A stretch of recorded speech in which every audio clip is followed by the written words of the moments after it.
In this video, I'm going to be teaching you guys how to air dribble with easy to follow steps and point out some common mistakes and how to fix them. The air dribble consists of two main parts: the setup where you're pushing the ball up to the wall, and the actual air dribble part where you carry it into the air and eventually into the net.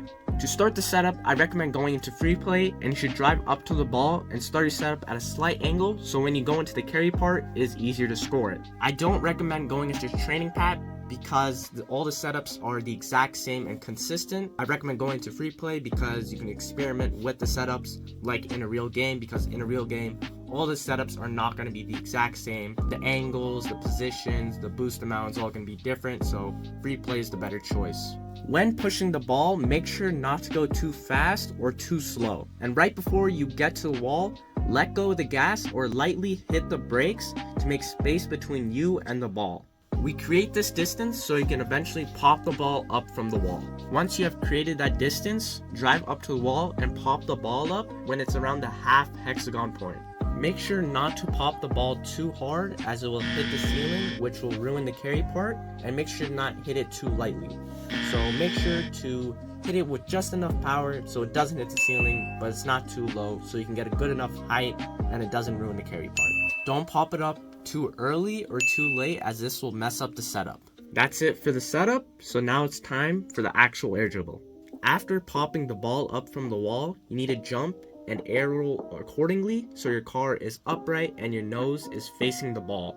After that, at first just try to hit the ball in the air. It doesn't matter if you score it or it's going in a weird direction, just try to hit in the air so you can get used to hitting the ball in the air after the setup.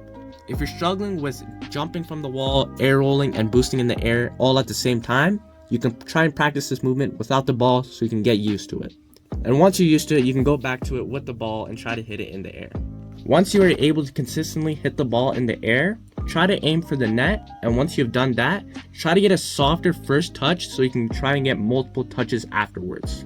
If you're not comfortable with doing the carry towards the net at first, it's okay to just try and get multiple touches without trying to go towards the net. So just try to carry it in whatever way you can, and once you're comfortable with that, you can try and get used to carrying the ball towards the net and scoring it. The carry will take many hours to be able to do, so don't get frustrated when you can't do it all at first. It's very complicated and very hard to do, so make sure you practice and practice. This part should probably take a few days and probably even weeks to get really good at. A very big mistake that people make in the carry part is that they get their touches from the upper part of the ball, which just results in the ball nose diving into the ground.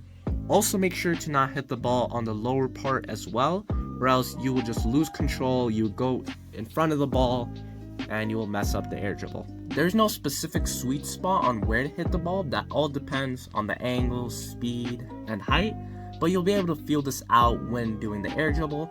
So make sure you're not hitting the ball too high or too low, and make sure you're getting those good touches to get enough height without losing control. Another mistake is hitting the ball with too much power, which results in the ball going too far forward. This is bad because you can't catch back up to the ball to get another set of touches to finish the air dribble. So make sure each touch is soft enough so you can easily follow it up, but powerful enough so it can keep enough height. Once you have mastered all these steps, you should be able to air dribble with ease. You can try to experiment with new setups, angles, speed, all that type of stuff. And once you start to experiment with these setups, you might notice that there's also a different type of air dribble that I like to call the glue air dribble, where if you create less distance between you and the ball, you can control the ball very close to you in the air. Whereas in a normal air dribble, there's a noticeable amount of space between each touch in the air. Both of them have their pros and cons, so make sure to experiment with both and practice both of them. As for more complicated air dribble variations, like turning it into a double tap, flip reset, ceiling shot, and an air dribble bump, these require more practice, better mechanics, and car control to execute. You can also start an air dribble from a normal dribble just by double jump popping the ball up into the air, and just from the ball bouncing on the ground by timing your jump and pop up. I will not go over these variations in depth and how to do them because they need a video on their own to explain each of them properly. But that's it for the tutorial. I hope you guys found it helpful, and always like, share, subscribe, comment down what tutorial I should do next. And Hershey's King here, thank you guys for watching.